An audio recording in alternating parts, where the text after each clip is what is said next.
I think a range of factors really stimulate my commitment to the water-sensitive urban design cause.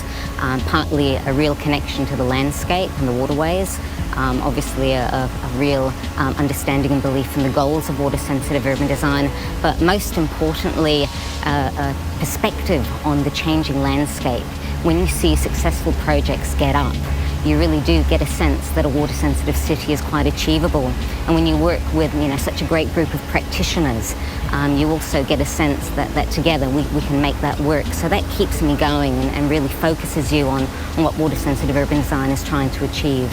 Okay, in order to gain support, we decided that putting a robust strategy in place was critical. Whilst we had a few water-sensitive urban design pilots in place, they weren't enough really to get the community support that we required.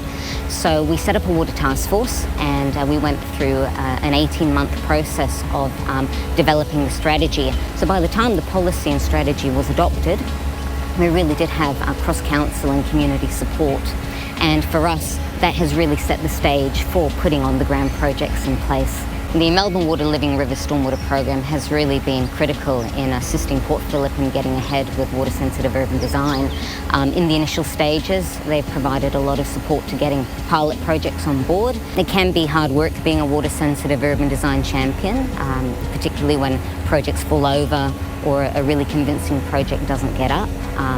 From my perspective, the wins are important, but the failures are just as important because that motivates you to try even harder.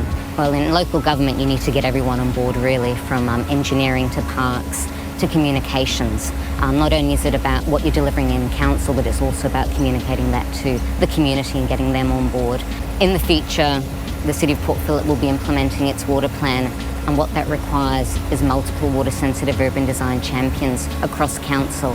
I think that is what the future holds for most local governments.